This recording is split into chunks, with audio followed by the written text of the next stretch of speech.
28 Februari 2026. Jam 2.47 dini hari, Teheran. Kota yang tidak pernah tidur itu tiba-tiba terbangun. Bukan oleh alarm, bukan oleh gempa, tapi oleh suara yang hanya ada dalam mimpi buruk para pemimpin Iran selama 4 dekade. Rudal Amerika dan Israel datang bersamaan.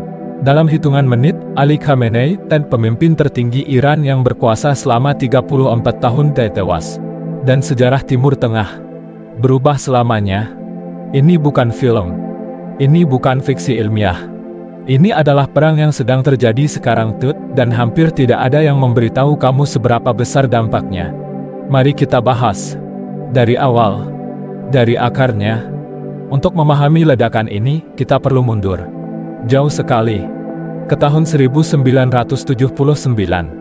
Saat itu, rakyat Iran meruntuhkan sang raja Ted boneka buatan Amerika, dan mendirikan Republik Islam.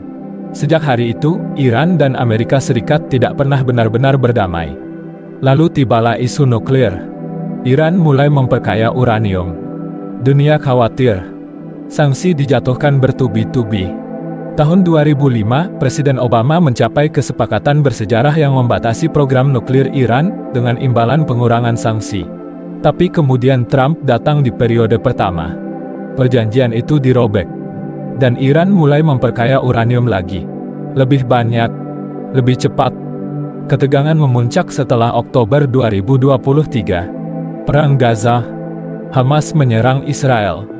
Iran diduga mendalangi. Israel membalasnya bukan hanya ke Gaza, tapi menargetkan seluruh jaringan sekutu Iran, Hizbullah, Houthi, milisi Irak. Satu persatu, mereka dihancurkan. Iran semakin terpojok. Dan di dalam negeri, sesuatu yang jauh lebih berbahaya sedang membakar. Desember 2025. Mata uang Iran jatuh bebas. Harga bahan pokok naik 400% dalam setahun. Listrik mati berjam-jam setiap hari. Rakyat yang sudah lama menderita itu akhirnya turun ke jalan. 5 juta orang. Di lebih dari 100 kota. Ini bukan protes biasa. Mereka berteriak satu hal, mati untuk Khamenei, rezim panik. Pada 8 Januari 2026, seluruh internet Iran terputus. Dan di bawah kegelapan digital itu, tentara menembak warga sipil, ribuan tewas, 10.000 ditangkap. Trump, yang baru saja kembali berkuasa, melihat momen ini. Teruslah berjuang, katanya kepada rakyat Iran. Bantuan sedang dalam perjalanan, itu bukan retorika kosong. Karena di pelabuhan-pelabuhan di Samudra Hindia, kapal-kapal perang Amerika sudah mulai bergerak. Januari 2026. Kapal induk US Abraham Lincoln dan armadanya membelah Laut Arab. Februari.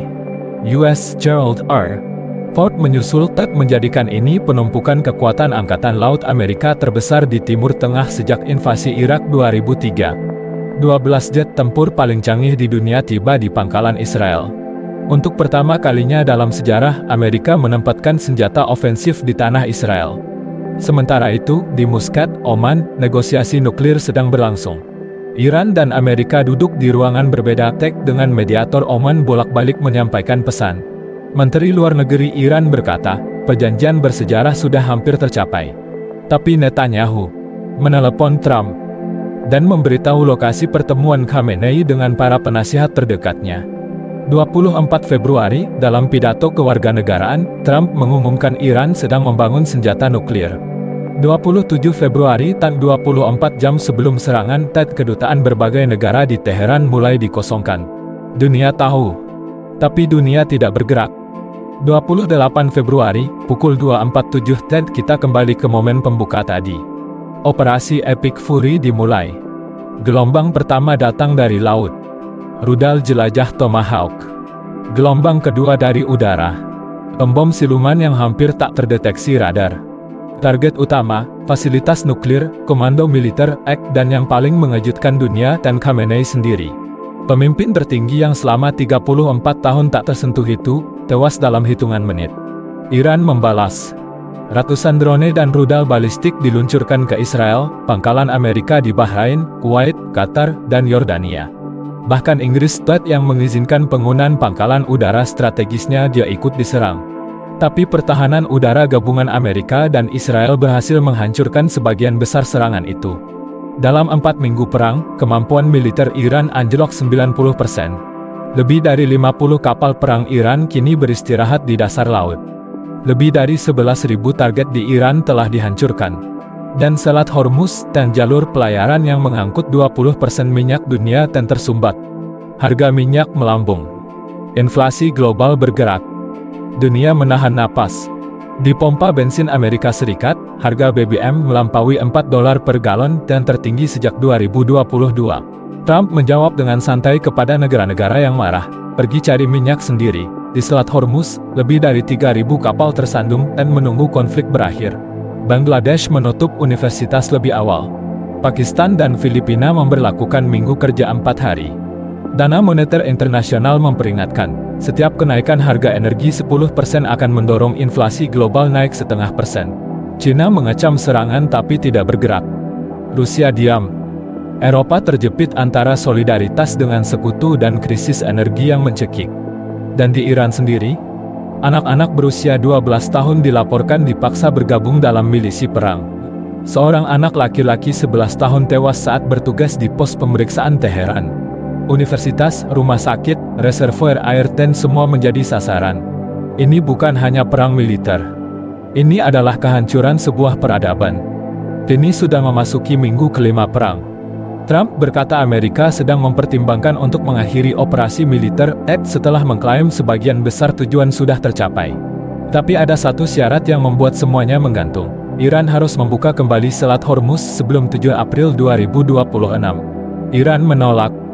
Bahkan menolak mengakui adanya negosiasi. Kepemimpinan baru Iran dan putra Khamenei yang mengambil alih menghadapi tekanan dari dua arah, militer yang terluka dan rakyat yang lelah. Sementara itu, Amerika mencabut sebagian sanksi agar minyak Iran yang terperangkap di kapal bisa beredar menurunkan sedikit harga global. Ini tanda bahwa Trump pun merasakan tekanan ekonomi. Apakah akan ada gencatan senjata? Akankah eskalasi berlanjut? Tidak ada yang tahu. Dan itulah yang paling menakutkan. Di balik semua angka, strategi, dan geopolitik, ada jutaan manusia yang kehilangan rumah, kehilangan keluarga, kehilangan masa depan. Perang ini bukan soal siapa yang menang atau kalah.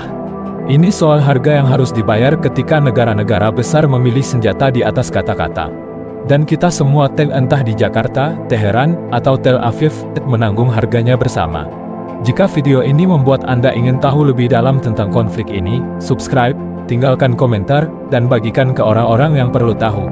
Karena dunia yang lebih paham adalah dunia yang lebih kecil kemungkinannya untuk membuat kesalahan yang sama.